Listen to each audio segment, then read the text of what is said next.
Thank you for all coming today to witness the dedication and unveiling of this fans' commemoration of the life and talents of Dunfermline's own Stuart Adamson. Can everyone hear me, yeah? Yeah. Okay.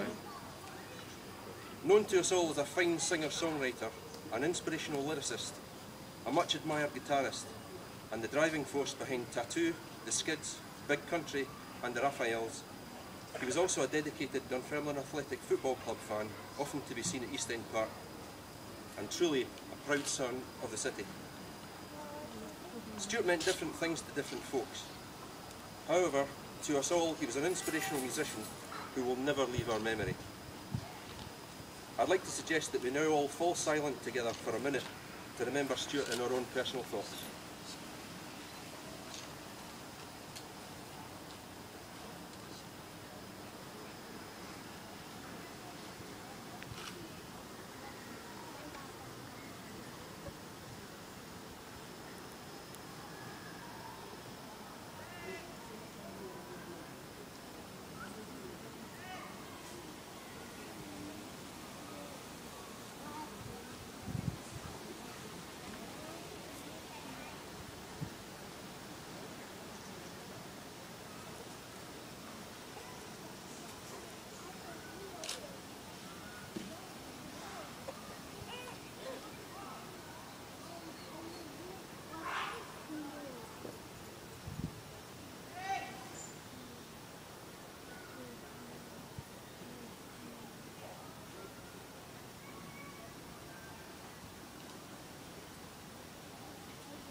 Thank you all.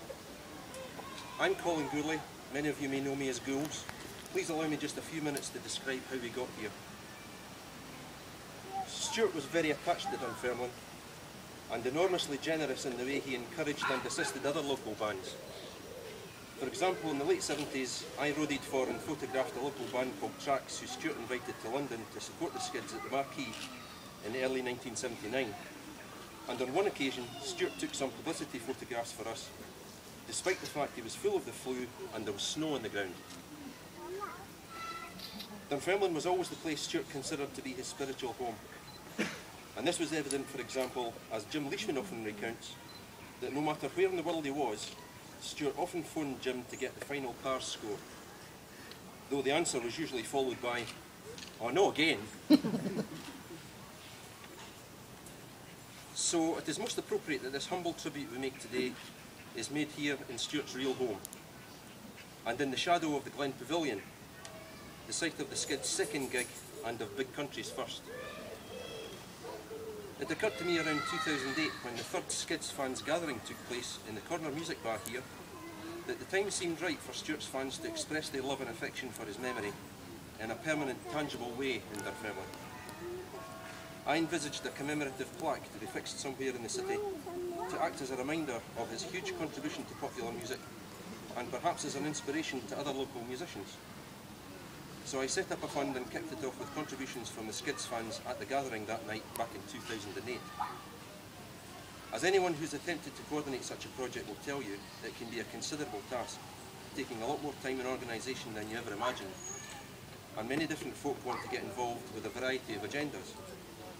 So not to get too far from the original vision, I decided to park the project for a while.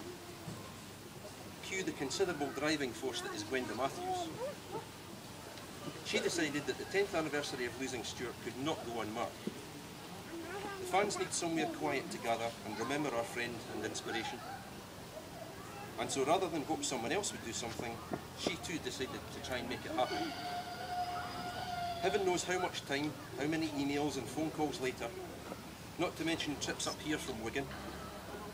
But we agreed from the start on the principle that this would be handled exclusively by Stuart's fans.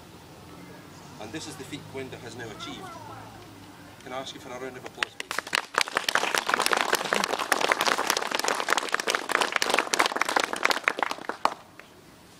I'm on the last page.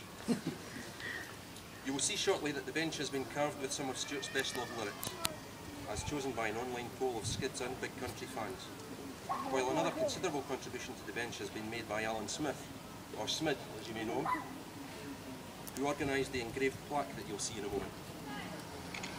But most importantly of all, the whole project has been financed entirely by contributions from Stuart fans and friends, all of you.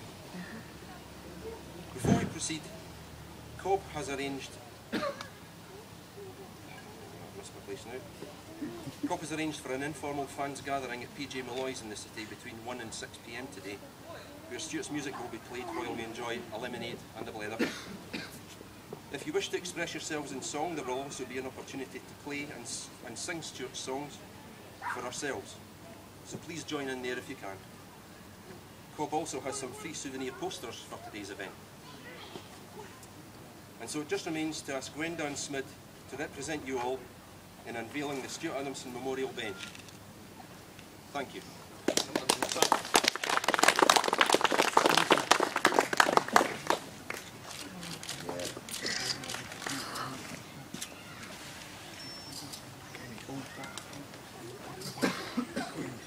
Our original idea, by the way, was to have it here temporarily for the unveiling and subsequently to move it to the other side of the Lily Pond sometime in December. However, now that we see it here, we've decided that's where it's going to stay. We like where it is, so it's staying there now. Awesome.